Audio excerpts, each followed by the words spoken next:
Thank you for joining us today. We have a very exciting conversation that I was personally looking forward to. My name is Mariana. I'm co-founder of Proper, and we are working with HyeConnect on their digital marketing and outreach and bringing such exciting people to share their ideas and expertise across the Armenian world.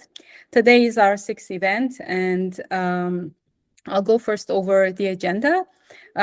Usually we do have an hour of conversation. So today we're so lucky to have Tatevik and Rupen. And in the last 30 minutes, the floor will be yours and you can join in. HyeConnect was founded in 2019. It's some tools to empower collaboration, such as project tracking, creation of different kind of forums, task management tools for small Armenian NGOs, and all of these tools come for free, unlike some other tools that we so heavily invest in these days.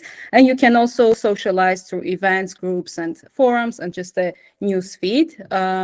All of this was redesigned recently, so we can say that HyeConnect had its second birth just a year ago, and the app on iOS and Android is just so new. So with this, and I would like to probably pass the floor to our wonderful speakers to introduce each other, and then we can move on with the topic of our discussion. Thank you so much. Jan, welcome everyone. Բարի երեկո, բարի օր, չգիտեմ ուր եք, Լոնդոնում արդեն երեկո է, but I think we are going to stick to English just to make sure everyone understands. But happy to switch to Armenian as well. And I'm very excited to be here, truly, because I've registered on HyeConnect ages ago. I think I have an old account somewhere with an old picture. So it's great to be invited. I'm very grateful to Mariana and everyone for hosting us. And it's extra special to be here with Rupen Janbazian. I'm a huge fan of Rupen's work. We've been in touch probably for quite a few years. Mm-hmm. I'll just read a short formal bio of Rupen and then we'll start talking. Rupen is a multi-talented person. He's a writer, editor, translator. He's currently the editor of Toronto High, and I have to say you're Canadian Armenian or there, read it. It's a great paper. I do read it, and it's lovely to see your bio. It's a print newspaper because there's nothing like holding a print paper in your hand. He's also former editor of the Armenian Weekly, another great paper. Rupen writes both in English and Armenian. He translates a range of literary works. Also, I'm very proud to be associated with the International Armenian Literary Alliance. I'm one of the board members, and Rupen is one of our wonderful grant winners this year. He's working on Suren Chikejian's novel. I hope we'll talk about it as well. And we met, I think, I actually know my first memory of Rupen ages ago during COVID times. I was the director of the London's Armenian Institute. And I was testing something because I'm so curious about relationship between Eastern and Western Armenian. And we had a book club where we would read one Eastern, one Western Armenian piece. And I was so worried, would people join? There was so much skepticism. And Rupen turned up out of blue, I don't know where, and he was so keen on both. And I was just so pleased. That's my first memory. And the second memory, very, very heavy memories during the war, when you incessantly worked, fundraised, raised awareness, posted. And can you see that yellow poster behind me? This is your artwork you made to raise funds. It's always been Menkeng Mersalari. It's always been on my wall, Rupen. Anyway, honored to be here with you. Thank you. And it's a real honor for me to be here as well and to share this virtual stage with you. And I must admit that it's a bit surreal to be introducing you today because it's like a classic Armenian story in this day and age. We've known each other for years, as you've mentioned. We've collaborated on projects, we've worked together, and I've followed your work with so much respect, but we've never actually sat in the same room physically. It's always been this virtual connection that we've shared, and I hope we can meet in person one day and continue this collaboration, this relationship. We've like I mentioned, we've existed only through screens, and I'm glad that we're doing that again today. And even though I'm in Yerevan most of the time, right now I'm in Watertown visiting my in-laws, and you're in London. It's cool that organizations like HyeConnect give us the opportunity like this one to connect and to really have a thoughtful conversation about important issues that pertain to Armenians everywhere. And for those of you who don't know, Tatevik is also person. She's a writer, she's a producer, she's a real cultural visionary, a curator who's based in London.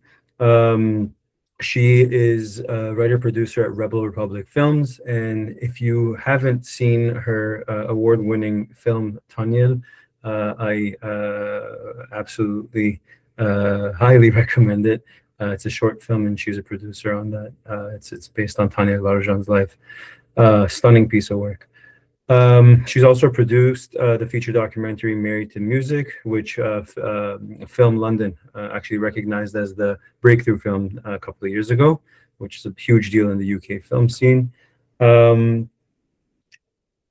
She's not only involved in film, of course, she's also deeply embedded in literary work. As she mentioned, she is a board member at YALA, at the International Armenian Literary Alliance, where she's a real powerhouse, and I'm really honored and happy to be a grant winner this year for my translation.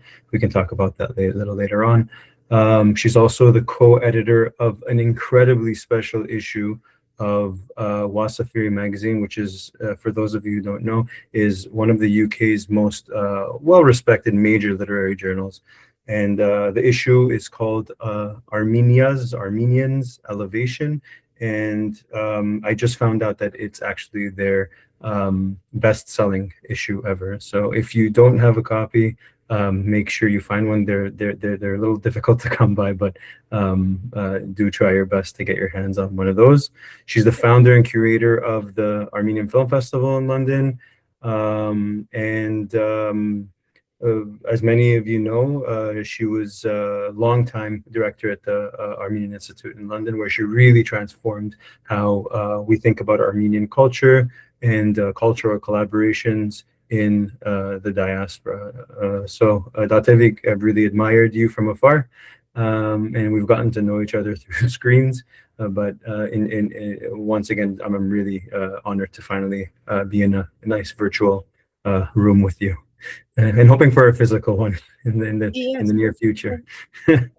Thank you, Rupen Jan. Nothing cringier than sitting listening. You've done this and you've done this, but yes, we need to have a glass of wine in Armenia at some point. I'll be in Yerevan in September. Looking forward to it.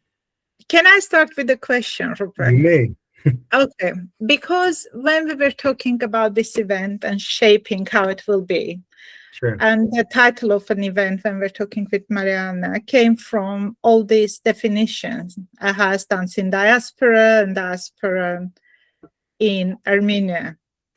I've been living in diaspora outside Armenia for, it will be 30 years soon. Mm-hmm. I just overheard two people. I had a film screening recently saying, "Oh, Hayastantsi, the Armenian Institute, Hayastantsi." I'm still the Hayastantsi. Yeah.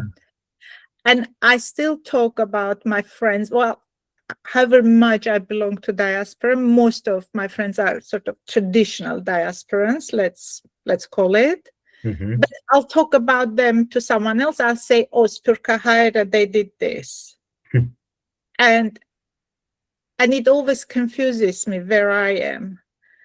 And do we need this? I want to know, how do you see yourself? Do we need this definition? How does it work?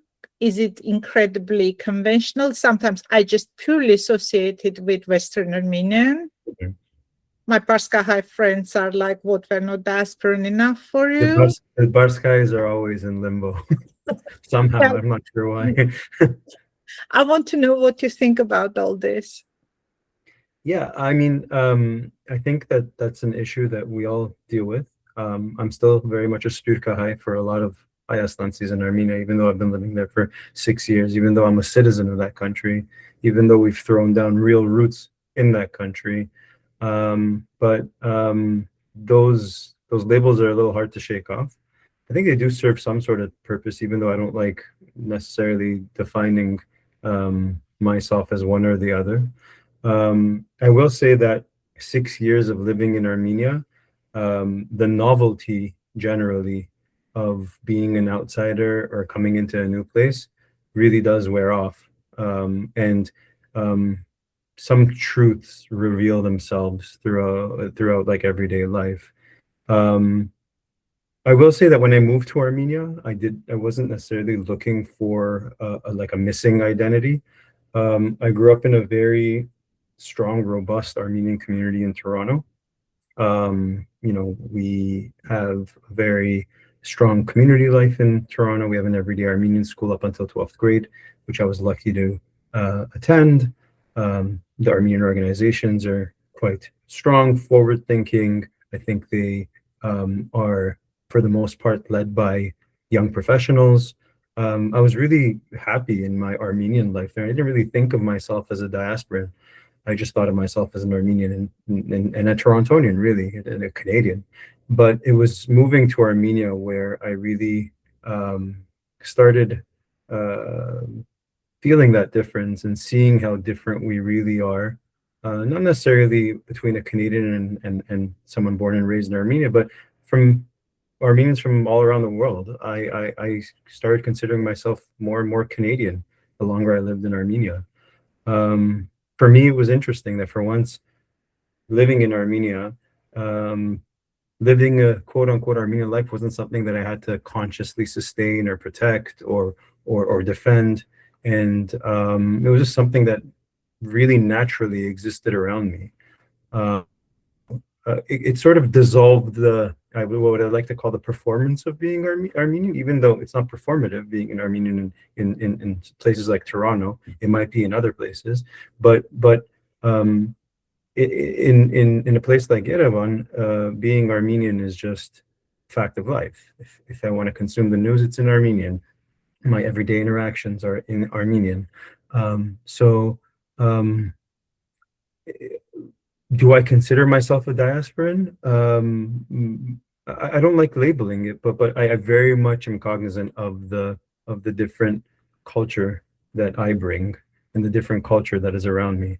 And sometimes they clash, other times they, walk in stride and something beautiful comes about. But there is a difference, and I'd be lying if I said that there wasn't. Yeah. I'd be curious to know how you feel, because what you mentioned in your question is something that I've seen in Toronto as well.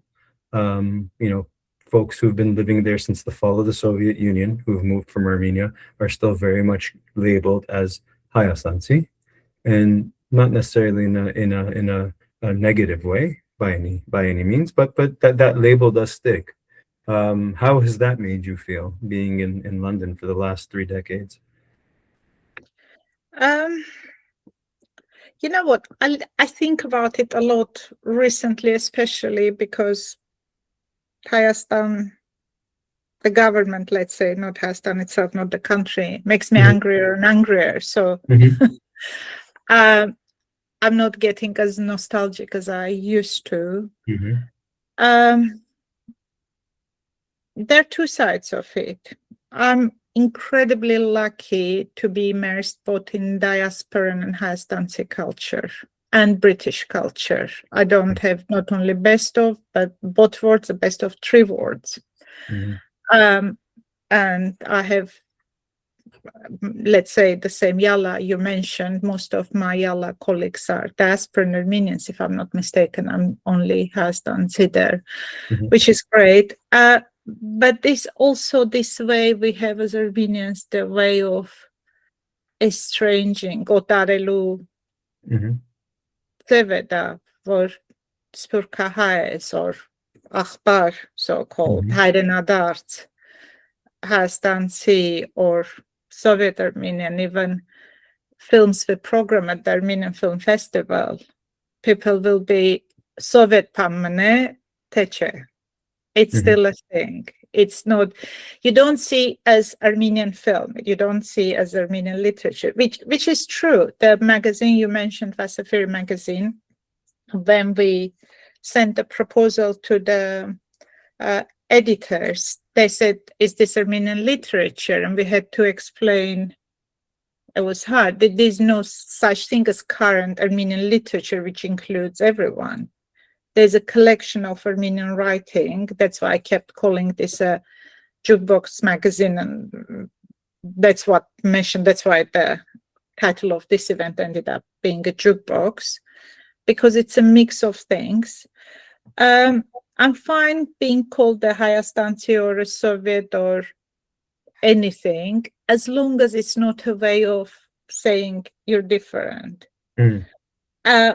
Because in diaspora, you have your very fixed, quite patriarchal, quite archaic structures. Not everywhere, of course, but they tend to be. You're seen as a novelty. I was, in all seriousness, offered to join a board of a Armenian organization. And I joked, I said, are you inviting me as the token woman or the token Hayastantsi? They would like, this is a good point. You can be kill one bird with two stones. Yeah, maybe both. Yeah. And I think we're not learning it yet, unfortunately. We're not learning it yet, unfortunately. I'm hearing the same in Armenia. I visit Armenia often. There's still Artsakhtsis and Beirutsis, and even we say Spyurkahay. I mean, all the shades of Spyurkahay too, all the shades of Syriatis and Beirutsis and this and that. It exists. I don't know whether I like it or not. I like being a Hayastantsi. I am a Hayastantsi. That's where I lived first 20 years of my life. I'm super connected. My parents are there. I was born there. But then there's so much more to Armenianness. And then we still don't know how we define diaspora. There's the permanent question of Bolsetsis. Are they diasporan or not? Are they at home or not? When working on our magazine with Vasafiri, they were mind blown, the editors, because we had an article by Maralak Tompmakyan, an academic in Polis, about Polsahar literature. And we had to explain these are Armenians who are at home, but who are not at home. There are all these layers. We had an article from a young Artsakhtsi woman who is an Armenian, living in Armenia, but she's not at home. And it comes in so many complicated layers. Probably calling us one name, just Armenian, it's not enough.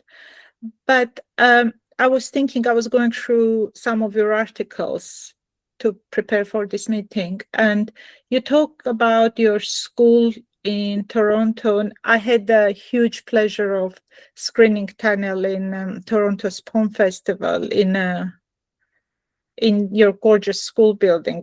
You must have gone to the same school, which was... I did. I ended up teaching there too for a couple of years, yeah. It was wonderful. It was like the coldest winter ever we were there. So we would go there and we had food and we watched. I've never been to a better festival in a sense. We were stuck in the same place and you had nowhere to go. So I've watched literally everything. I've met so many great filmmakers. So there's this wonderful, vibrant Armenian community. But you talk about also being Canadian, that being part of your identity. Absolutely. How does it work? Do you feel a Canadian in Armenia, or is it Canadianness? How does it inform your writing and your art? Yeah, at the end of the day, I'm a product of Canada. I'm a product of the Canadian, in this case, our Canadian Armenian schooling system in Toronto, but it really shaped who I am in a lot of ways. And credit to the community in Toronto. They've done a very good job in kind of pushing the boundaries, because I keep hearing, and I've lived in different places in the diaspora as well. I spent some time here in Watertown, and I consider myself to be someone who's pretty well connected with different diasporan communities. And in my opinion, many of us in the diaspora, whether that's on an individual level, but more often on an organizational level, have spent decades acting like museum curators, really. Like we've spent all of our energy making sure that so many of our quote unquote artifacts are secure behind the glass and secure under a community roof, and focused on preservation rather than creation. And if we're going to be honest with ourselves, they often are subject to this slow but managed, mind you, decline.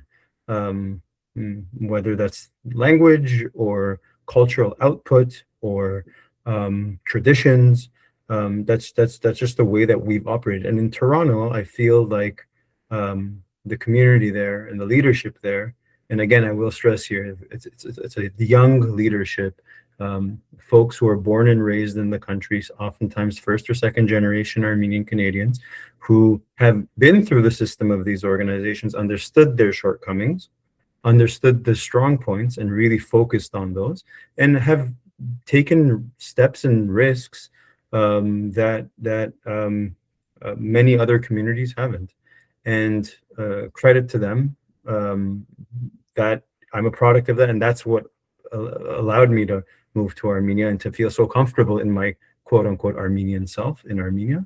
But I think model, and there was a recent huge investment of over $15 million that took place for the school for a new building. I think that it really is an offensive maneuver, of risky maneuver, but also like a radical shift in psychology for diasporan thinking, and organizational thinking especially. Do I feel like a Canadian in Armenia? Absolutely, but I very much feel like a Torontohai in Armenia, because I'm shaped by the community. I'm shaped by the wider community of Toronto, the city, but I'm very, the points that allow me to be so comfortable in Armenia, I owe to the Armenian community of Toronto. Absolutely. That's so wonderful to hear, because usually a lot of narratives about our communities are school closures, etc. Only recently I was listening to, if you haven't, I would urge everyone to go and listen on podcast, Rupen's new podcast on CivilNet with fabulously named Chakatabads, because there are two Chakatabads, men talking to each other with very talented Pedo Demircan, isn't it? It's Pedo Yes. Demircan. And you were talking about very, very sad and shameful closure of Melkonian Barjaran. Yeah. Bedo went to that school, and he's a product of that community and a product of that loss, really. Yeah. And I got to see Melkonian a few years ago. I walked those grounds, and that's where it really hit me that, could this happen in Toronto? And I think the fact that bold steps are being taken in places like Toronto, and Toronto is not the only example. You see some really interesting things unfolding in the Western United States, for example. There's a bunch of Armenian schools who are looking to expand their physical spaces and their programming. And being at Melkonian, which was really the heartbeat of Armenian education, where people would flock there, and from all over the world. You had students who were in the dormitories from various parts of the world. And now is that shell of itself where nothing happens. It's a haunting reminder that even vision can fail. Who knows what happens in Toronto one day?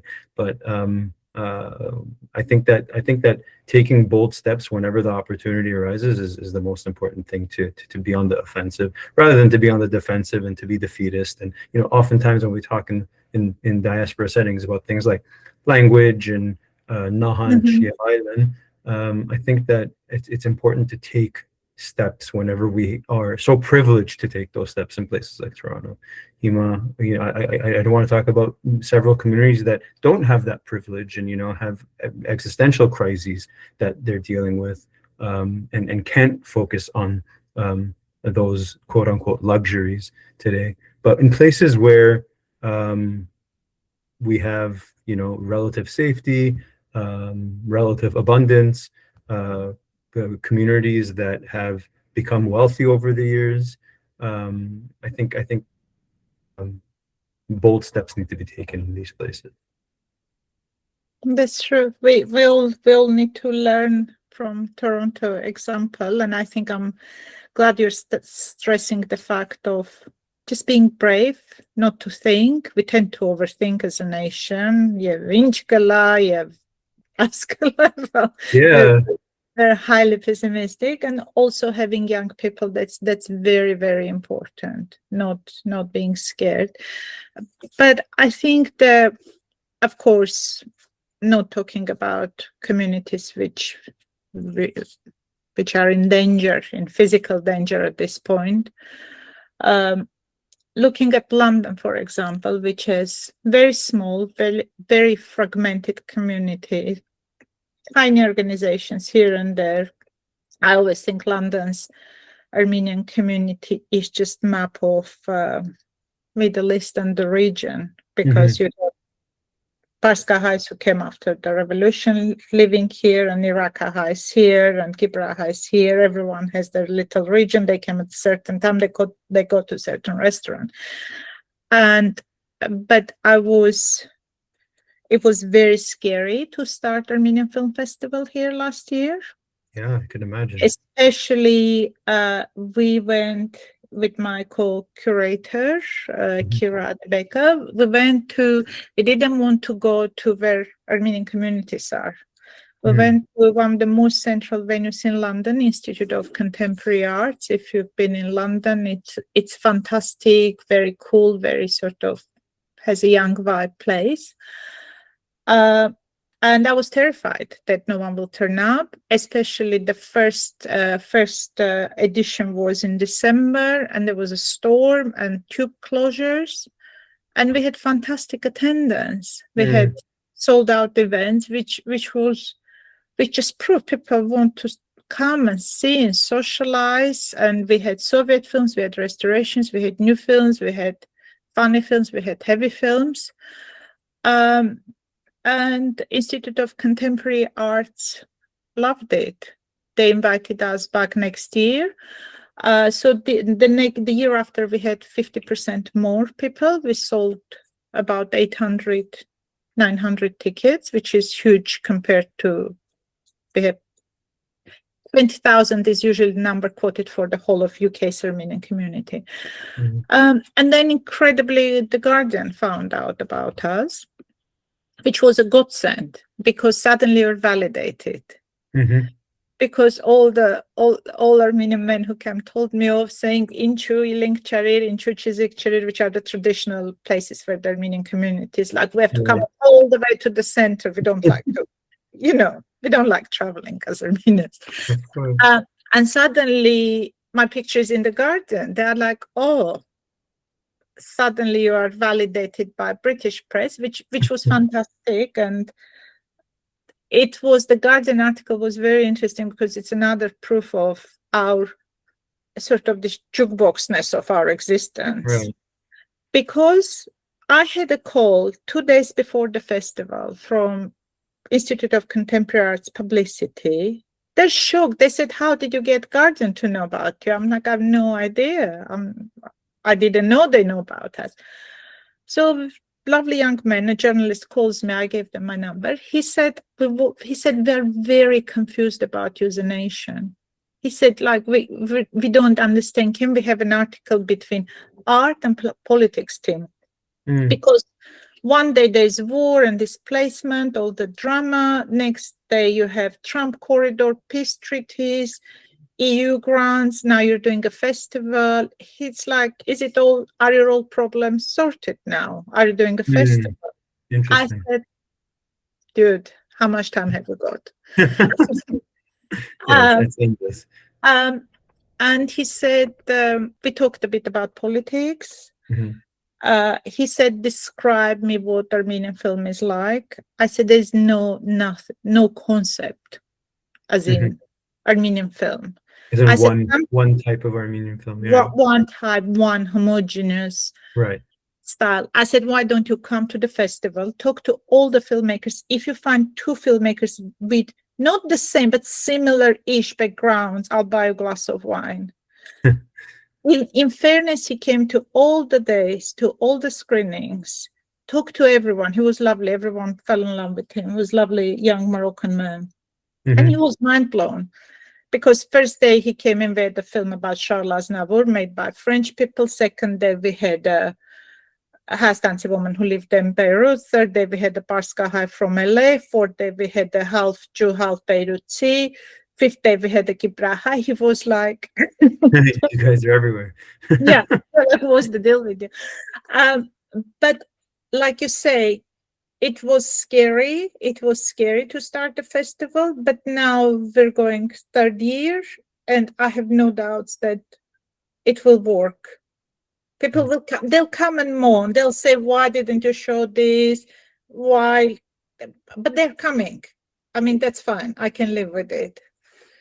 It's interesting. You mentioned people's reactions from within the community, but what has been the reaction from, let's say, the non-Armenian public or the film-loving public, and do you think we as a community perhaps worry too much about the outsider's perspective, like the Odaramol perspective, just not necessarily just focusing on our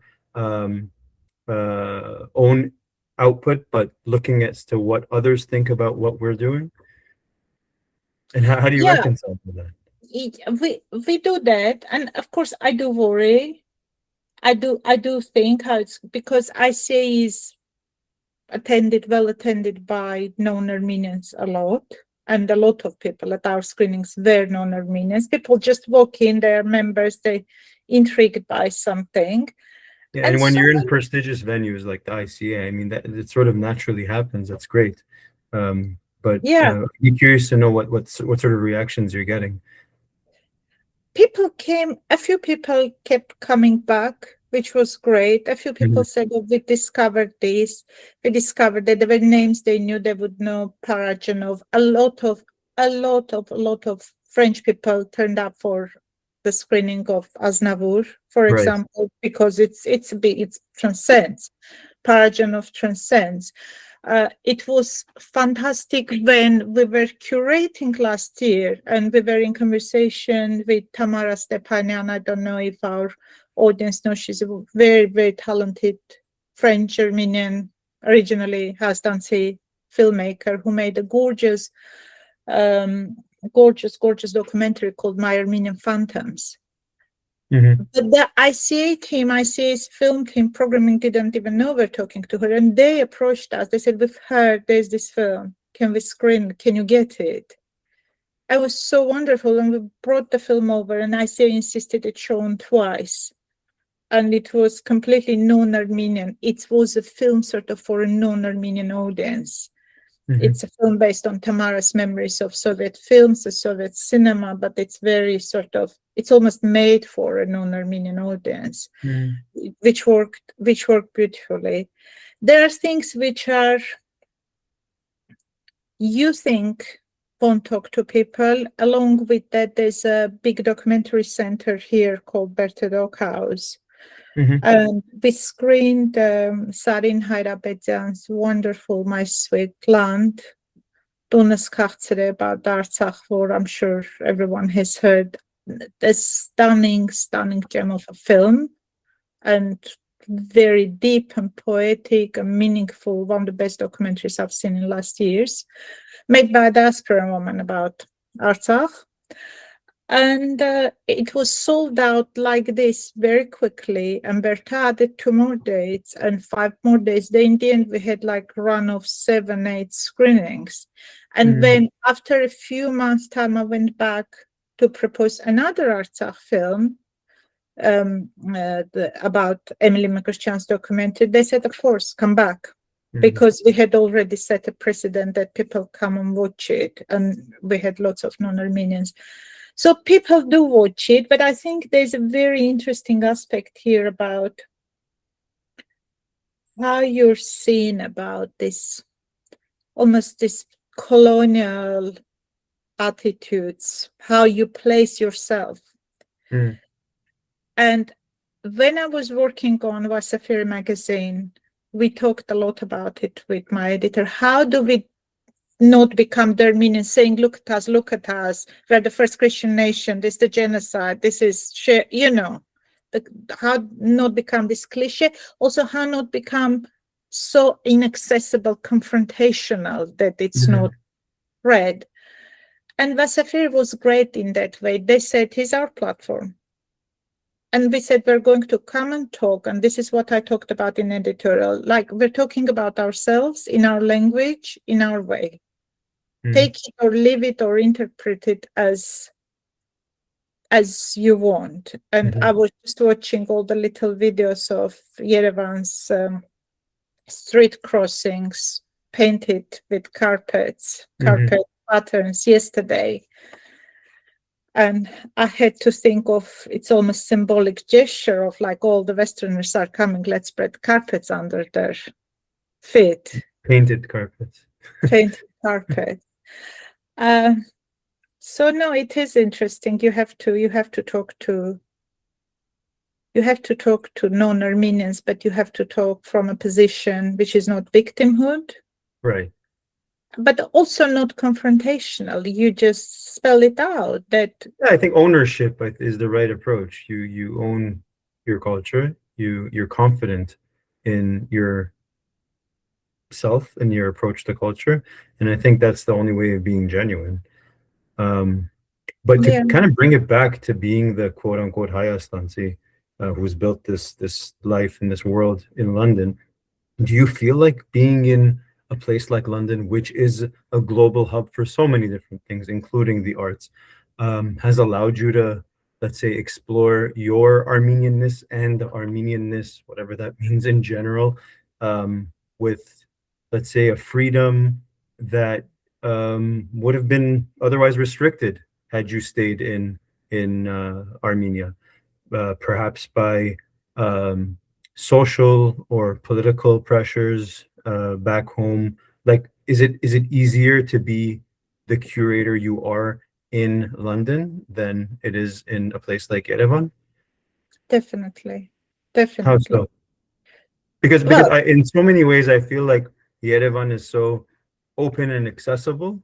But again, I don't have the same experiences that you might have had in Yerevan at a different time, in a different place, perhaps. But, you know, there's always this small C syndrome that I get in Yerevan, where you can do so many, and I shouldn't say Yerevan, but Armenia generally, where so many things are untapped that allow you to do things that you might not have been able to had you stayed in a place like Toronto, which is, you know, like the third largest city in North America. You kind of get lost in that mix.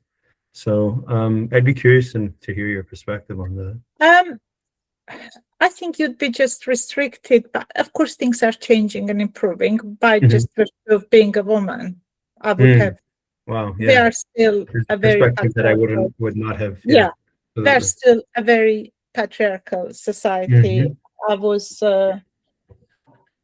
whether in Yerevan or here, I was recently invited, I was asked to talk at an event about Women's Month, but I was told not to use the word patriarchy and feminism because the community doesn't like it.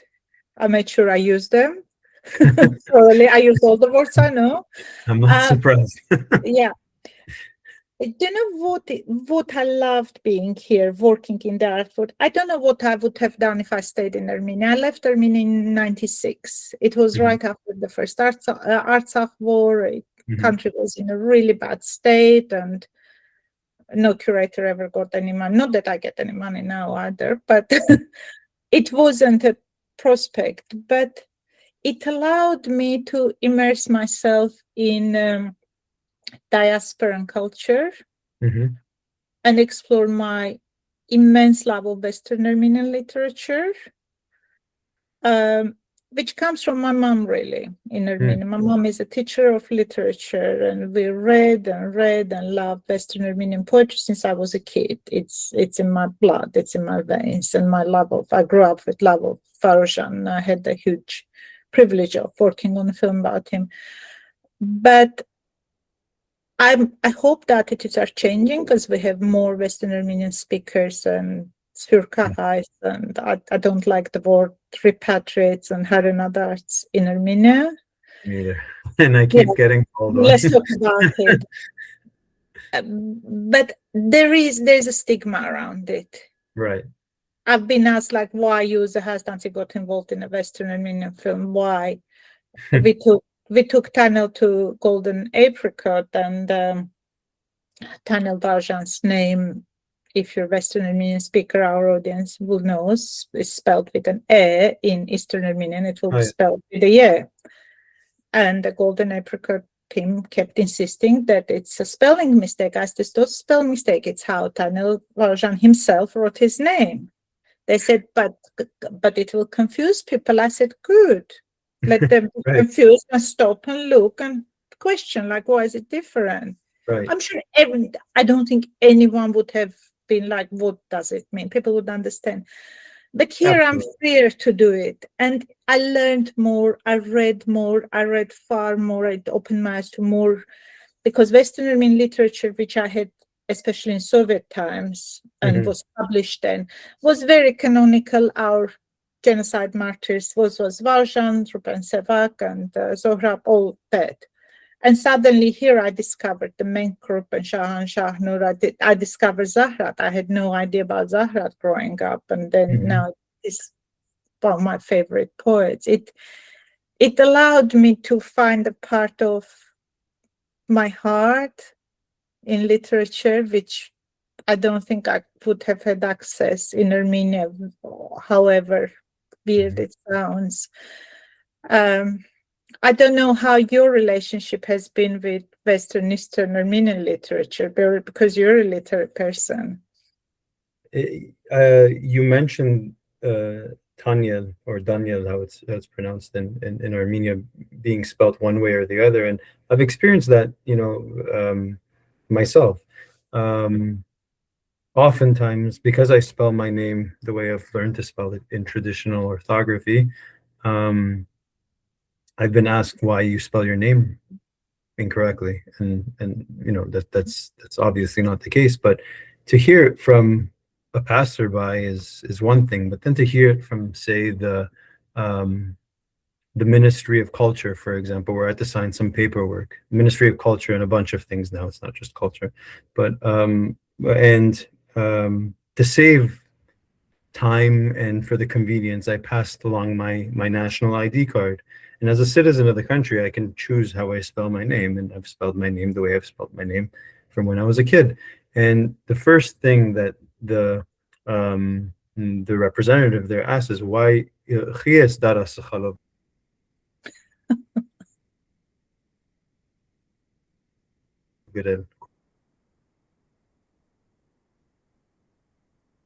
they're not to know that there's a whole other orthography that is used across the world, one that takes a lot of effort, a lot of energy to maintain and to create in, really, because it is still a language that is being used as a tool for creation. To be insulted that way was really hurtful. So I have come across that. I felt it on my own skin. But I will say that more often than not, folks in Armenia are very happy to interact with someone that's not from there. They're very inclined to listen and to hear and to be exposed. Like they put themselves out there, and they really make it known that they're happy to hear about the differences and the nuances.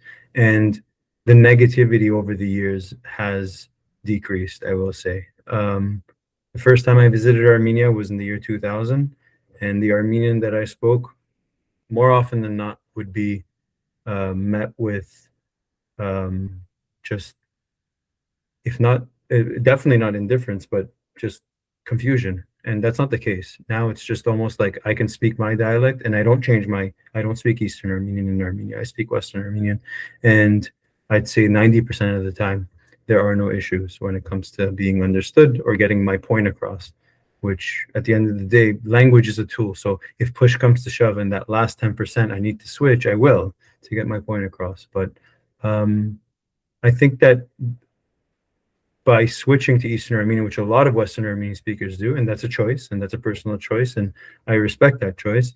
But I feel like if I were to switch, that would be a part of me sort of denying my own heritage and sort of lying to myself, because I feel very comfortable speaking Western Armenian. Why should I switch?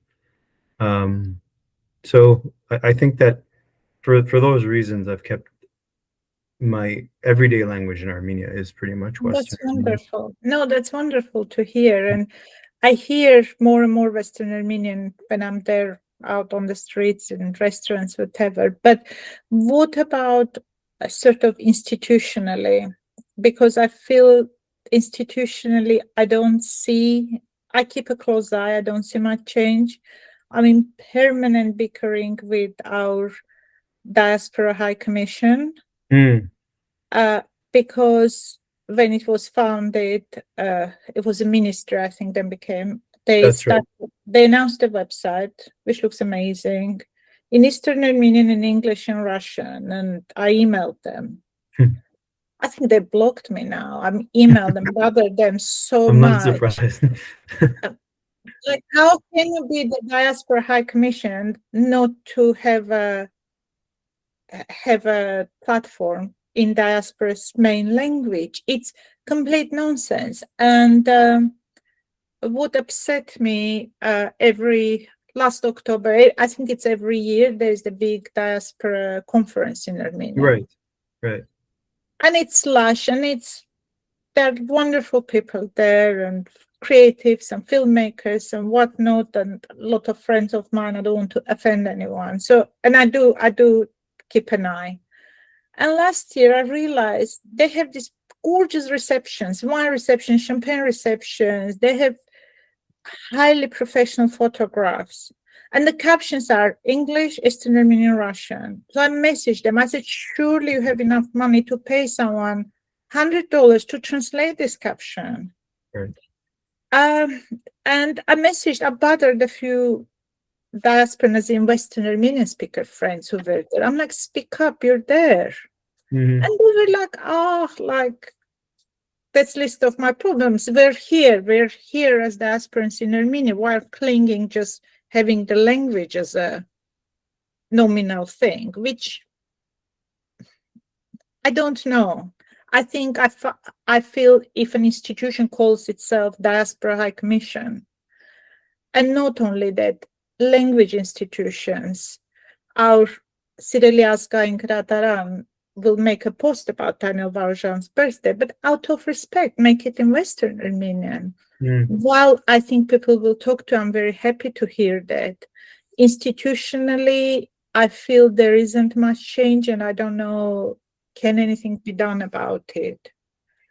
I think you're absolutely right. Institutionally, I haven't seen any sort of effort, really. Not from official circles, from the government, not through organizations even. You see some bright spots here and there, but even, say, the church would, use traditional orthography until about 10 years ago in all their press. That's not the case anymore. I think that the state has the resources, and like you said, in a lot of ways, there are easy fixes to these things. Even if symbolically, lots can be done, and those things mean something to the folks there. Maybe someone who's moved from Syria or Lebanon or Canada might be reassured that they are validated and their language is validated there, and they won't necessarily be so quick to, switch to Eastern. So yeah, I think those things matter. We actually got an interesting comment here about this from Hıray Varaz. Help us to have more Western Armenian translation of websites / things if we label Eastern and Western Armenian as different languages to justify more easily the need for translation. You know, Hıray, oftentimes we speak about this Armenian and not Eastern Armenian as the official language of Armenia, and we kind of use it as a crutch to say that, oh, we could use Western Armenian as well just as easily. But it's an interesting concept. Why not officially separate the two, and that way institute it and sanction it so that it's used officially? Maybe it's an interesting thought. Yeah, that's good. By the way, just to interject this with a small memory, when you sent me this yellow poster, I always remember you when we were all naively hoped HyeConnect. And you wrote HyeConnect both in Eastern and Western Armenian. And I always remember this, and I was so touched, like these are our two languages. And I think it's very important that people are educated. A lot of attitudes come just not knowing, just from ignorance. When the country's prime minister says, "Oh, Western Armenian is just like another dialect, like Yerevan." Nothing wrong with Yerevan. Every dialect is highly precious. We're extremely rich as a language. We're blessed to have all these dialects, and we're blessed to preserve them. We're losing Artsakh dialect at the moment, which is one of our largest dialects. I would urge everyone to go and follow Haraç Martirosyan, the linguist's work. He's doing insane amount of work on dialects, preserving it. He's working at the moment on a book about Syrian Armenian, various Syrian Armenian dialects. And oh my God, I said Syrian, and my phone, my Siri got activated. Sorry. Speaking of dialects, but I think we should, because Armenian constitution says Hayastani Petakan Lezun Hayren. It's Armenian without specifying Western or Eastern, and we should own both. I don't see, there are conversations about merging and changing orthography, which I don't know how you feel. I think it's quite redundant conversation. It's pointless. They're just richer having two languages and slightly different orthographies. Interestingly, the same question was asked to Tanel Varjan in 1912. He has this wonderful long article about it, and I love it. And he talks about how different they are. He talks about pointlessness of changing or uniting, because people won't change anyway. They'll speak the way they are. His native Sebastia dialect would remain Sebastia dialects. And he talks about Eastern Armenian being this way and Western Armenian being this way. And I was having a conversation with Yala's executive director, Hofsep, who is here, I think has a question as well, who is a Western Armenian speaker. And he loves speaking Eastern Armenian, and he can almost pass like a Hayastantsi with his ass. Yeah. And he says, I'm as intrigued by this, like I'm intrigued by, he's Hofsep waving to us. So I think we just need to learn. We have two languages, as simple as that, and appreciate them. And yes, it's hard to know. I read Western Armenian a lot. I understand everything. I'm very self-conscious to speak Western Armenian. I will drop a word here and there, but very often someone will correct me. A Western Armenian speaker asked me, I tried, I did my best. He said, oh, can we switch to English? And I do get self-conscious. So it's a strange thing, it's this dual identity. But we have lots of questions, looks like. Rupen, we do. Yeah, absolutely. And you mentioned Hofsep. I think it would be worth reading what he's written here. Not a question, but an interjection. He says, I'd like to complicate the Spyurkahay versus Hayastantsi labeling. Having lived in Yerevan for over 8 years at the moment, I identify as a Yerevansi. Why can't we approach it from a point of view of a melting pot? in that regard, an Indian immigrant today can be as much a Yerevansi as someone like me who moved to Armenia from Syria at 17. Interesting perspective. I mean, when I get asked now, where are you from? Because that's a question you hear often, especially when you speak Western Armenian. Vorderitsas. I say Yerevanitem. Because Yerevanitem, Vetstari, Yerevan Gapanagim. And then, I mean, the follow-up is more often than not there, and they're asking where you came from, and that's where the real conversation starts. But I understand Hofstad's perspective here too, and there is a notion of, say, civic pride that I've experienced in places like Toronto or here in Watertown, Massachusetts, that I haven't necessarily experienced in Yerevan. I might have experienced it personally, but not collectively. So I think that in a place like Yerevan, which is a huge city, we often forget how big Yerevan is. It's a city of over 1 million people. More people live in Yerevan than live in Boston here. But I think that puts Yerevan in a unique position with a lot of people coming from a lot of different places to instill that sort of civic pride where someone has the confidence and feels comfortable enough to say that they're. Of course, there are years of different connotations that go into the Yerevansi versus other paradigm, but that's something to definitely consider and ponder. Interesting.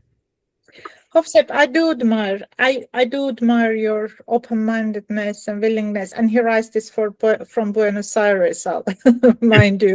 He's a citizen of the world. It is interesting how you see yourself. If I'm asked who I am, I see myself as British Armenian because I love British culture. I've immerse myself in British culture. I see myself as a British filmmaker more than an Armenian one.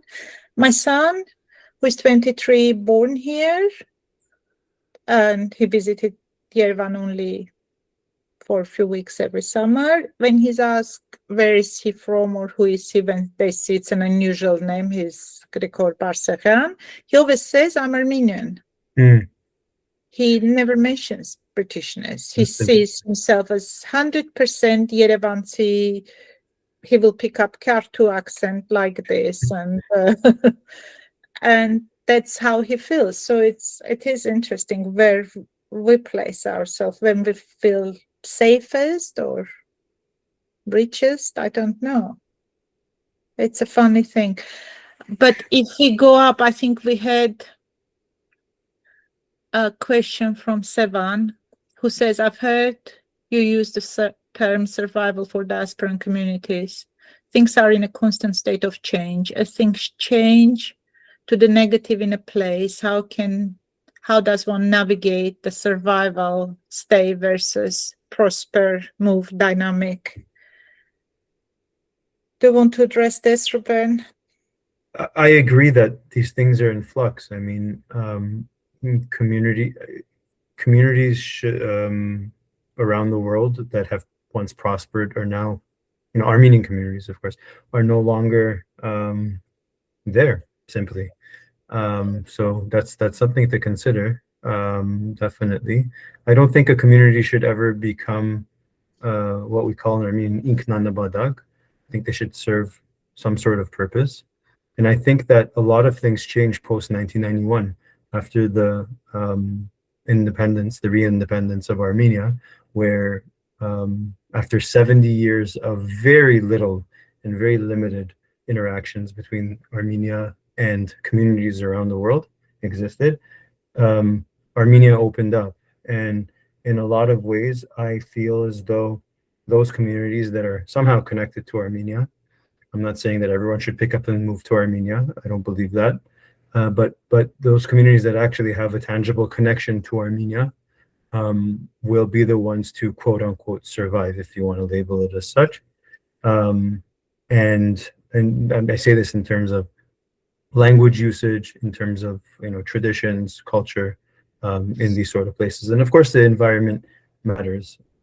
Canada, where you are constantly taught in a way that multiculturalism is the law of the land, where there are government and state programs that really nurture different cultures, cultural preservation, creating in culture, and there are real investments made in that direction. I think that communities, ethnic communities, if you want to call them as they're called in Armenia, can thrive.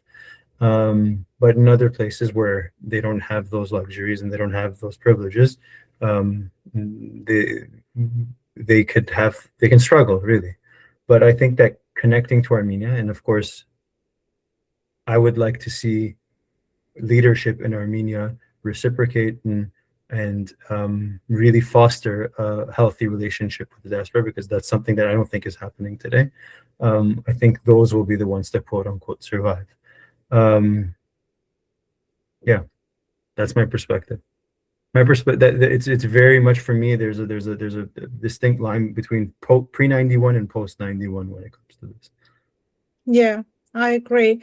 Sevan, this is such an important question. Just to add my 2 cents, I think there are two ways of looking at it from sort of top strategic level. Like Rupen is saying, we need to have institutional leadership, whether it's from Armenian government, which has no concept or no coherent strategy or how to interact with Spyurk at the moment.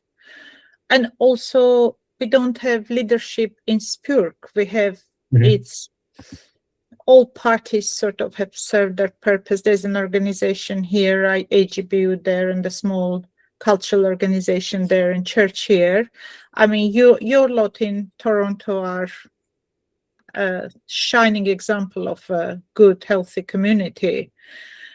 But we don't have strong leadership in Spyurk as well. It's old, it's patriarchal, it needs to change. And you yourself said one of the big successes of Toronto is it's led by young people who are ready to change things. And another aspect for me is how we view the communities, because the traditional way of a community, Armenian community, the diaspora, would be united by language. Everyone goes to the same church, the same school, eat the same food.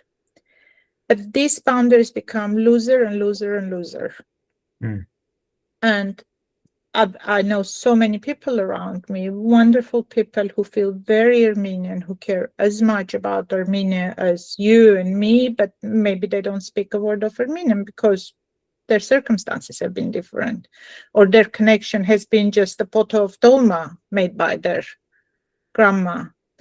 And we need to learn to accept these people, not say, oh, this person is half this or quarter this or this is different. I think we need to embrace all the shades of Armenianness, not just define. However, I love the language, but not defined by language or church or food. So we need to learn from Toronto, I think.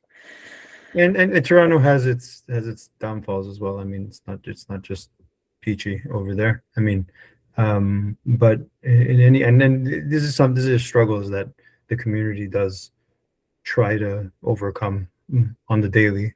We were lucky enough to have a group of students from the secondary school where I had the privilege of attending and then teaching at. They were in Armenia recently, and the principal was a good friend of mine, Rafi Sarkisian.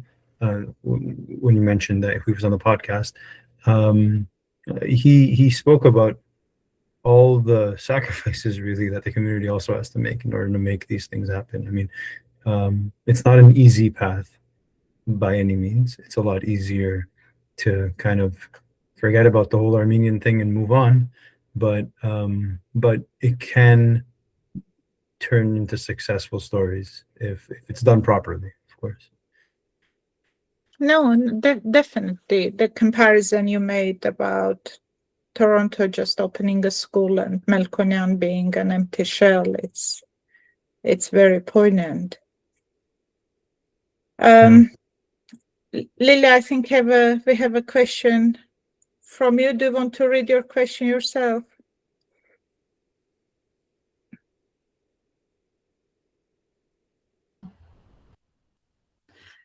My point of view is that, first of all, you may never say that all Hayastantsis are just born in Hayastan and raised in. If you search, you can find very few by root real Hayastantsis, you know. And for example, I am from Georgia. My parents came to Armenia earlier than I was born, but I still consider myself as a Georgian Armenian because I felt the differences. But in the same time, I also felt how nice it is that we all came from different places, and I think it's very special that there is kind of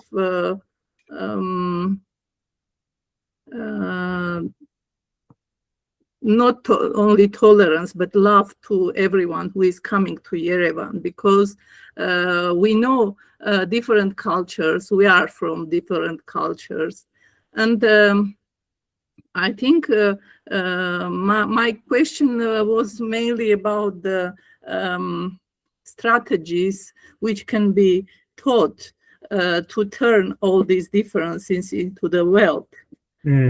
Geographically, all the people are affected by the geography they live. You are never you can never guarantee that someone who lives somewhere for a while, both the language, the mentality, everything is affected.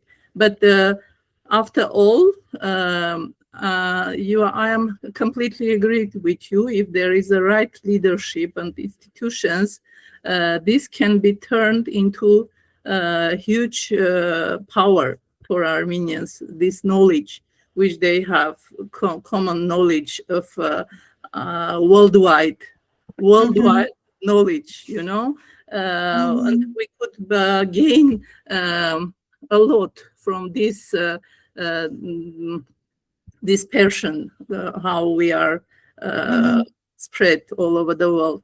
But we need right like directions, right I don't want to say projects, but some kind of initiatives which are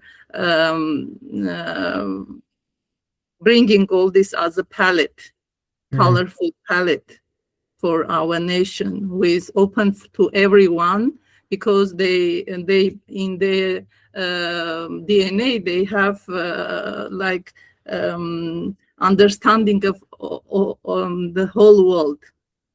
Like our traders, they from many times ago, they were traveling all over the world, and they were Armenians very respected in India, here and there.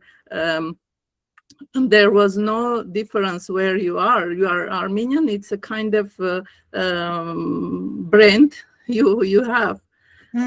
So in middle of last century, in 1940s, when repatriation was organized to Armenia, I know very well how many difficulties people met. But in any way, the Armenia, Yerevan and Armenia of 60s was fantastically nice because of those repatriants, because they brought a lot of culture. They brought, I know people who brought textile devices to make a textile. Իրական արտադրական գործիքներ բերեցին Ամերիկայից եւ այլն։ Այն ինչ որ սովետական Հայաստան չկար. And they brought also the skill set they had. So I am sure that even though there was a lot of suffering, a lot of, I don't know, governmental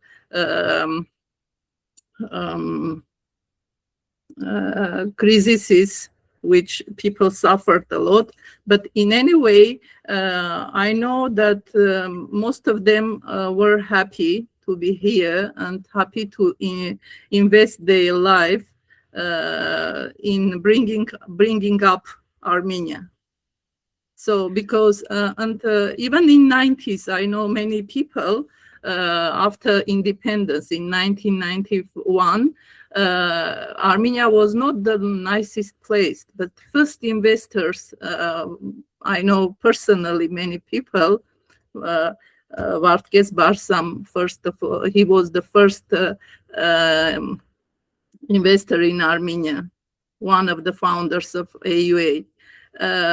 He was traveling to Artsakh, buying cows from the village people and saying, this cause is mine, I'm paying you, but I'm not taking it to California.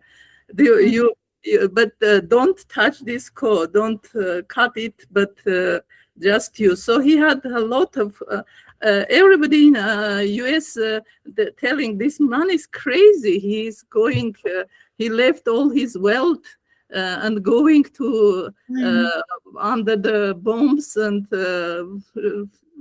but finally when after 10 to 12 years, when he already was very ill,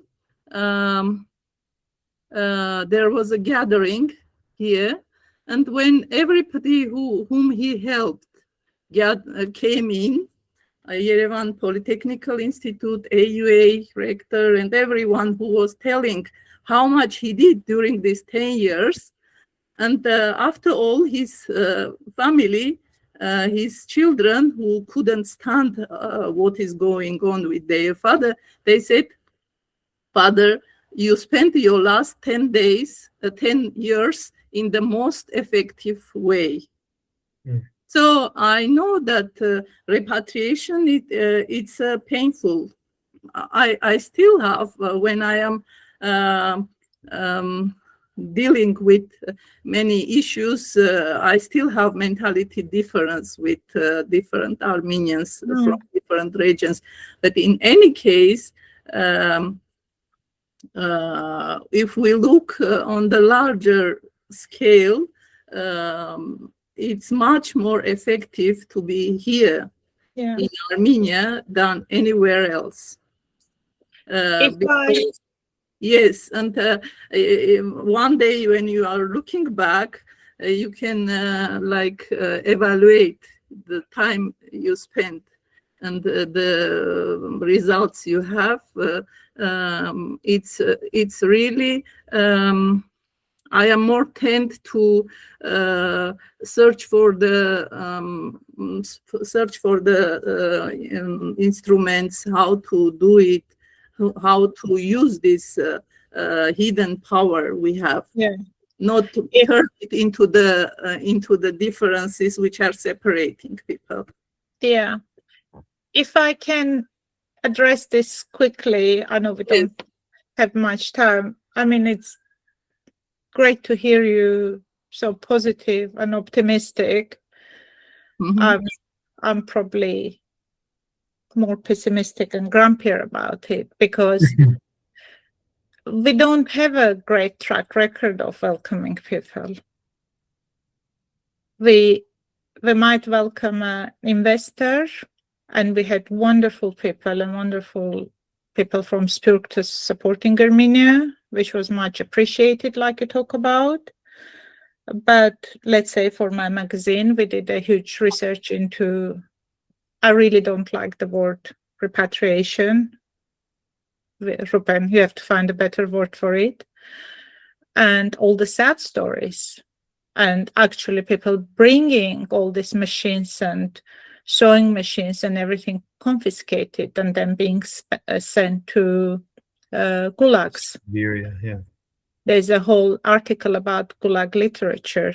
Yes, these people enriched Hayastan's cultural life immensely, especially we were beheaded intellectually after the genocide in 1937. If you watch films from 60s, 70s, there's a fantastic musical film, Garine opera, based on Tigran Chukhajan's Garine. Every single person is a Hayrenaad arts. Starting from Gohar Gasparyan to director to the actors. We owe them a lot. But we didn't treat them well. I'm not even talking on institutional level or Stalin repressions, sending people a genius of Hracha level to Siberia, but also on everyday level, the Akhbar label, writing letters, etc. And the pattern followed later on. And I talk from a piece of privilege of being a Hayastantsi in Hayastan, but I've seen first waves of Beirutsis and Spyurkahayers being discriminated, and sadly now absolute state-sponsored hate speech against Artsakhtsis. So what you're saying is very important, very valid, but we need to learn to drop the double standards and welcome people and embrace them, because we are Armenian, they're our brothers and sisters. And if they don't come in as investors, it doesn't matter. They bring skills that they don't have to bring anything. That's I think that this balance of relationship between Spyurk and Armenia, which became extremely unhealthy. You had to come with something. I'm sorry if I'm sounding negative, but you don't have to bring anything. No, the culture is already enough. What they bring, the different culture they bring, it's already a wealth for us. Even if exactly. But we as a nation, we have to look at ourselves and welcome our brothers and sisters, whether they're coming from Jerusalem or Beirut in Syria, and they come in, it's always because of a tragedy, of a war, of a displacement. Very few people say, oh, I have nothing better to do, let me move to another country. And a lot of people who came during the wave of repatriation, yes, absolutely, for a lot of them, maybe they weren't living a great life. This always interested me, the reasons why people moved to Armenia. I don't like to say repatriation because they were not going into their homeland. They were moving from Greece or wherever, from Egypt into Armenia. And some people moved because they thought they'll have economically better life. And for a lot of people, it was the romantic notion of HyeConnect. Right. And a lot of them stayed and have roots. And I have fantastic friends who are descendants. There's to advertise my magazine, there's a wonderful, huge article by Tigran Paskevician, a journalist who is a descendant of... He's done great work on that great repatriation. Absolutely. Yes, films also. Yeah, he talks to Hovannes Markaryan, another filmmaker. There's absolutely enlightening conversation about it. I would recommend everyone to read it. And there's also an article about Gulag literature, specifically of Mahari and everyone else. And there, so that's my take. I mean, I'm glad you want this positivity, but I think all of us need to look at ourselves, saying, do we want to welcome our brothers and sisters? They don't have to bring anything. People in Artsakh have been through hell and back. None of us in our privilege, me sitting in my comfortable London flat, I don't even come close to understanding what is it to send to your children to war and be hungry for a year and have your dignity. And to come to a perceived HyeConnect, you need to be supported without questioning, and sadly I don't see it now. So I don't know. I think we need to learn empathy first, and then it will become cultural wealth, linguistic wealth, like you talk about. I'm completely agree with you. My question was about Armenian Institute, if there were, I know they had a huge questionnaire in Armenian studies, but I was interested if there are particular studies for these strategies of bringing people together, finding ways to make kind of conglomerate of these different flavors. I don't think anyone has found a way of bringing Armenians together. Lilia, if you find it, tell us. No one has figured it out. I'm searching. No, HyeConnect is doing it. You, as the head of HyeConnect, are doing it. Rupen Jan, did you want to add anything to this, or should we move on? I kind of wanted to add something to what you were saying, Tatevik, and it's the importance of thinking critically about our communities, but also of Armenia. I think it's crucial, and it kind of segues really nicely into Huri Pilibosyan's question here, which I want to get into, because I don't know, we don't have much time, but she asks about how we view our communities, and I'd like to kind of open this up to more so thinking about communities, but also thinking about Armenia. She says, a question to you both: how could we start talking more critically about the good, the bad, and the ugly in our communities, from a perspective of improving, not just judging and generalizing the communities? And I think that's such an important question. Thank you, Udi, for asking this. It's a heavy question. It's a question that we don't talk about often, because I believe, have been conditioned to feel and think that silence often is a form of protecting our communities, protecting Armenia, protecting everything Armenian. And so we have this survivalist mindset that basically tells us that if we start pointing out the cracks in our walls, we are kind of inviting them to pulka, to crash and to tear the house down. And that's not the case. I think that the fact that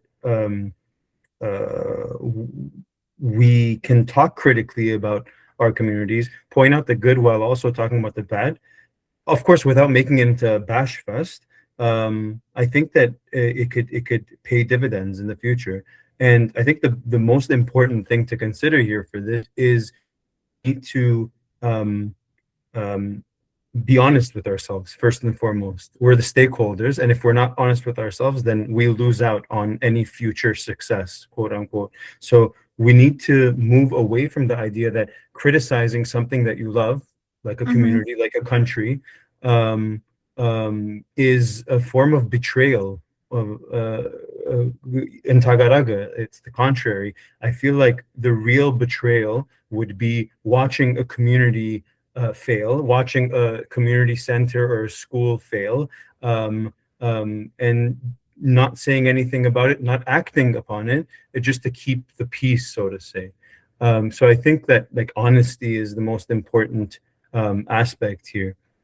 There have been so many messy chapters in our communities and in our country. Repatriation is one of them. Sure, we do see the benefits of it years later, but in the 1940s, and you know, my family's not my immediate family, but the Janbazian family is very much a product of that. My grandpa was the only one that stayed back in Anjar. The rest of his family all repatriated to Armenia in the 1940s, and that was part of the ugly. And we often don't talk about the ugly. We know, we smile about it, we laugh about it, that half our family is now Hayastantsi, but there's a whole generation, sometimes generations of trauma that are laced in that we don't necessarily address. So I believe that critiquing and doing it in a constructive way is not a bad thing. It is, in fact, a very important, I would say it's an essential thing if we want to make sure that our communities are strong and our communities are healthy and they progress in a healthy way. There's a very specific script that we're given in the diaspora, in a lot of our communities, and you know, deviating from that script is often looked down upon. It's about being, you know, the survivor, the perfect survivor, language as this holier than thou, thing that we can't touch, we can't mess with. You know, the community only point out the good that takes place in a community, staying pure, quote unquote, never really questioning things like why do this, why do that, why are there gatekeepers of certain traditions.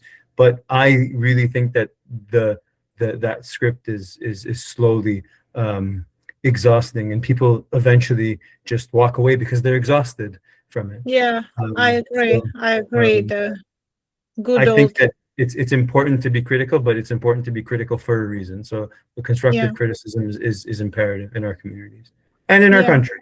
I shouldn't have to think twice about pointing out certain downsides of Armenia just because I am, you know, labeled as a quote unquote repat who moved to Armenia for Hayrena Siragan, or, you know, patriotic reasons. Yeah.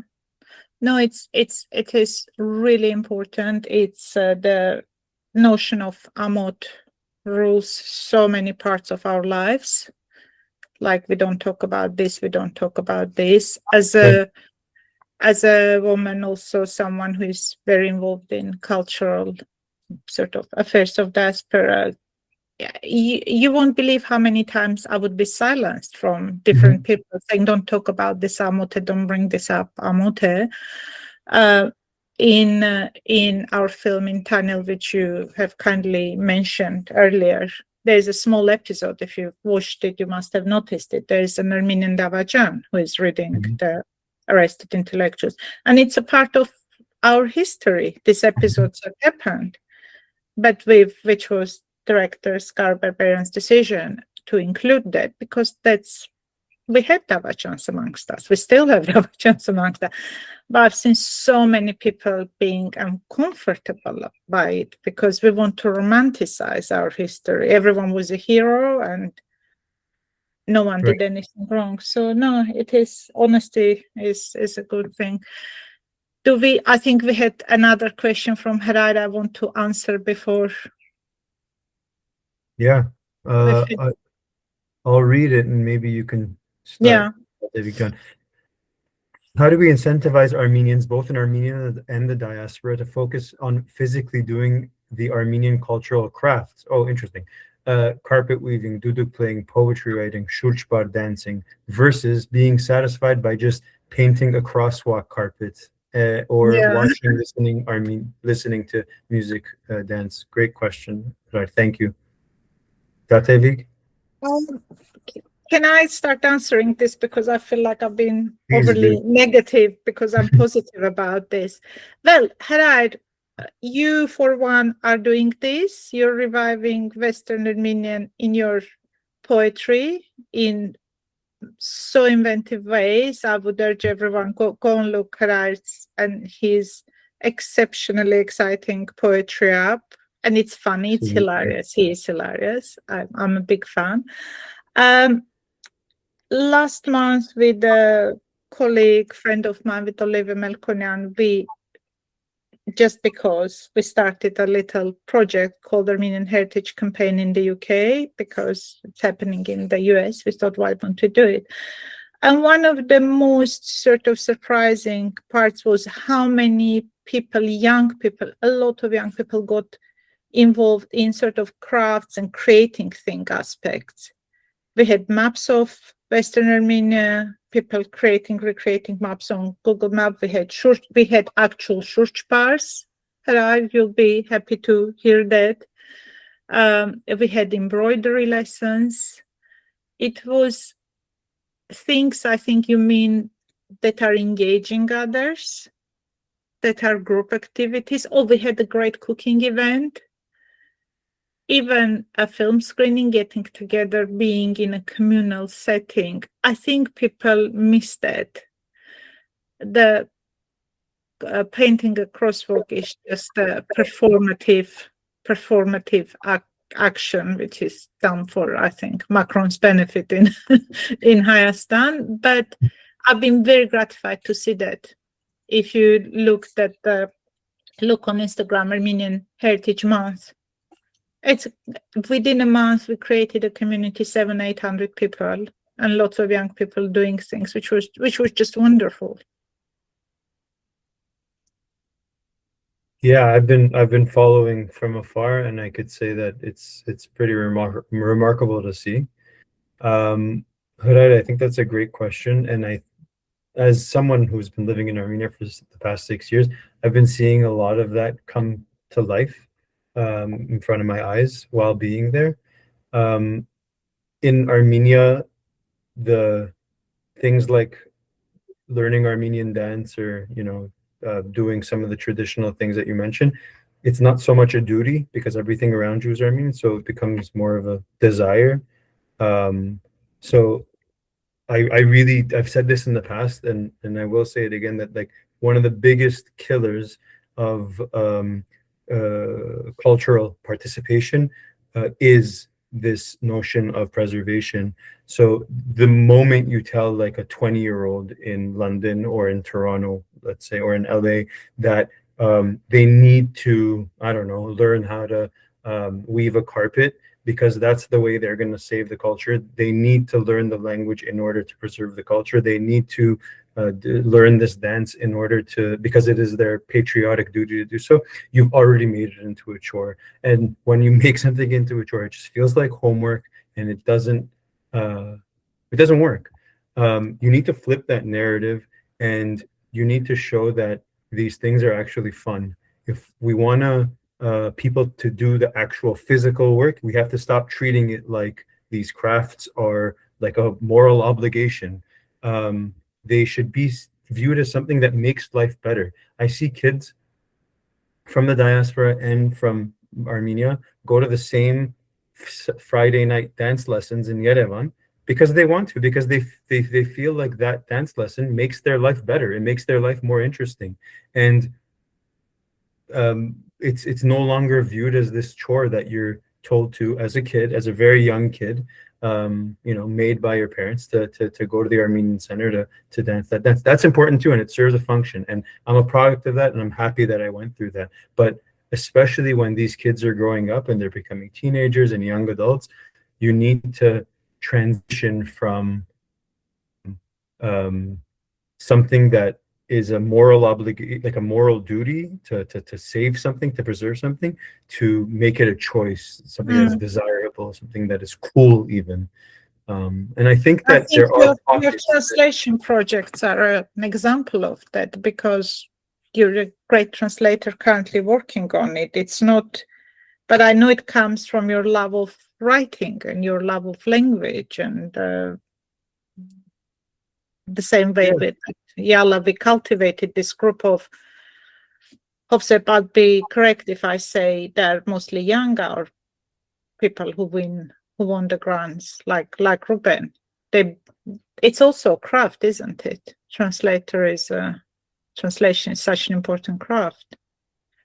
Yeah, absolutely. And I would love to say that the book that I'm working on right now, which I got a grant for, is Suren Chekijian, who's a dear friend of mine. His Western Armenian novel, which is set in Toronto, and perhaps that's why it resonates with me so much. But I would love for young people in Toronto to pick that book up and read it in Western Armenian, and there wouldn't be a need for translation. But sometimes we need to face the music and come to terms with the fact that by making it available in English doesn't necessarily mean that the Western Armenian or the Armenian is pushed aside.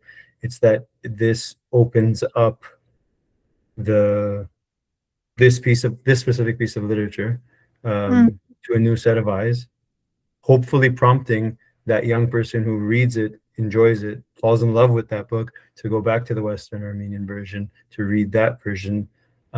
So yeah, I mean, we have so many treasures that I think are worth translating for that reason. Yeah, definitely. There's a whole generation who is drawn into Armenian literature, and reading translations is another way of being immersed in it. Are we done with the questions? Mariana, what's the plan? Kiria, did you want to add anything?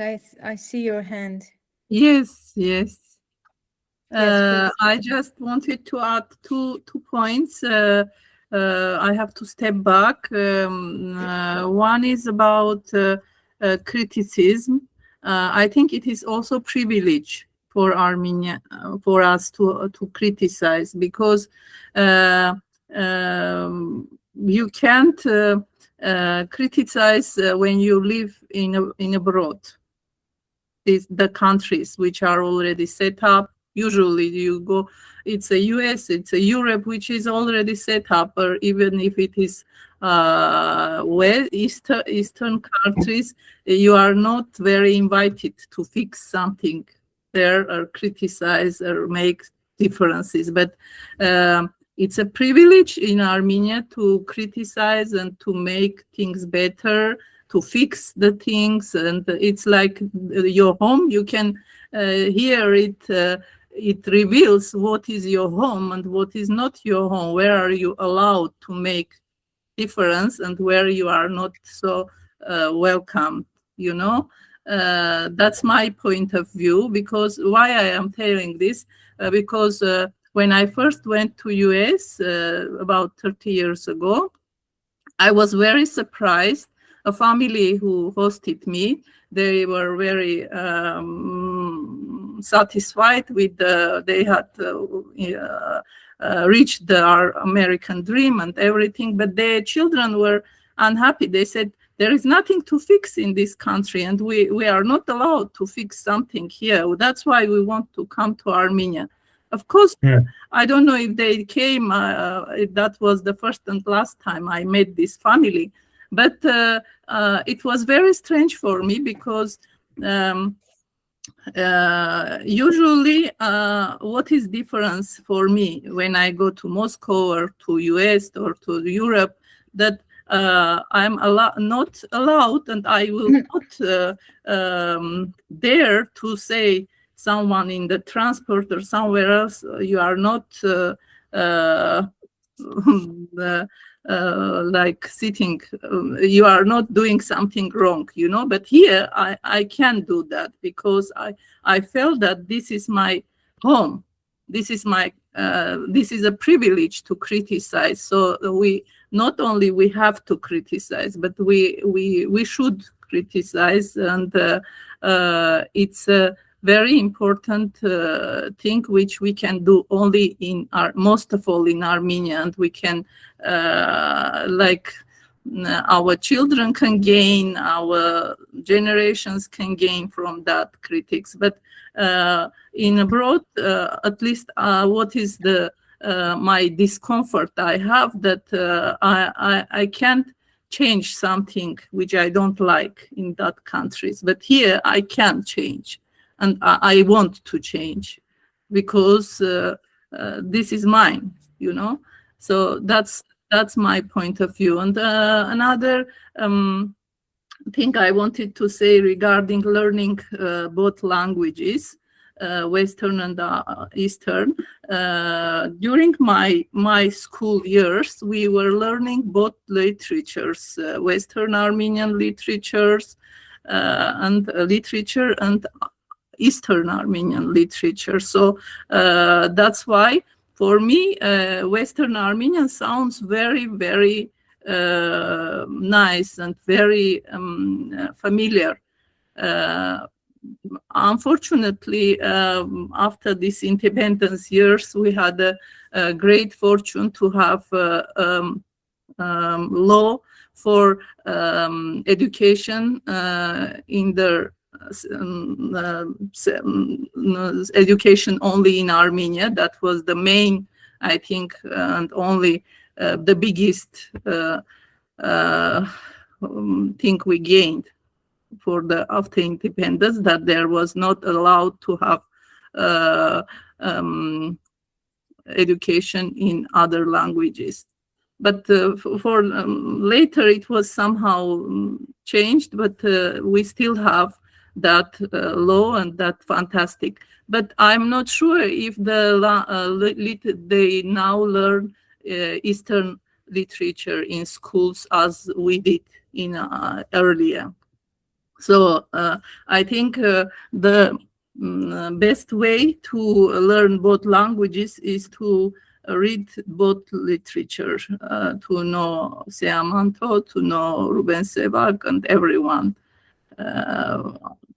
Otherwise, it will never be our own language. No matter you are Eastern Armenian or Western Armenian. This is it. Lilia. Yeah. Thank you for your comments. And if the time allows, Tatevik and Ruben, just last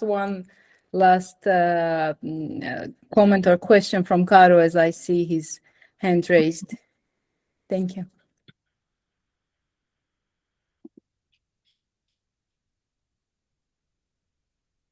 You're Still muted. muted.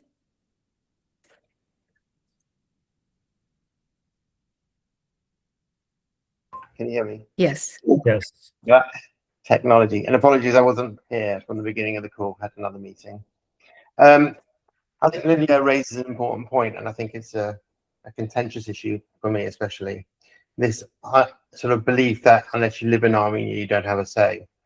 So where does that line? Where do you cross that line? Mm-hmm. At which point do you have a say? What point is it? My ancestors have not been in Armenia for 1,000 years. They're Cilician Armenians. Do I not have a say? If I don't, then fine. But then don't expect me to invest in Armenia or help Armenia. So you have to decide when someone has a say. If I make a film about the Armenian genocide, do I have a say? Don't know.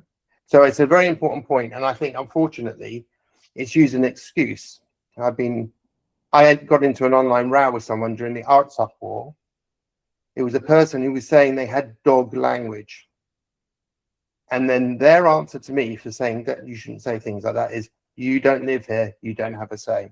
So I think we have to understand about honesty, about what we are, and people can't choose what other people do. If you want me to have a say or not have a say, it's not your business. I will have a say if I believe I'm Armenian, and I believe I'm Armenian. So, but Armenian society has to deal with this, especially today with what's happened to the Artsakh Armenians is disgusting. And that's my opinion, and I'm entitled to it. If you feel you're Armenian, if you feel ownership, like Lila was talking about, it's, yeah, of course, you understand you live here, you have certain privileges, you live there, you have certain privileges, but if your heart, you know, we have the expression, if you care for the country, if you care for your nation, whether you speak Armenian, you don't speak, whether the food you eat is Armenian, the place you live is Armenia or no, that's it. It makes you Armenian enough to care and to participate and have an opinion and try to make things better. Like Rupen is doing, so I'm translating and organizing and writing. So yeah. Invite you all to HyeConnect. It will be an honor and a big pleasure for us to have you at least in this event page. We can post our questions and continue our discussions. If you will be available for us, it will be great. So I very hope to meet you on HyeConnect.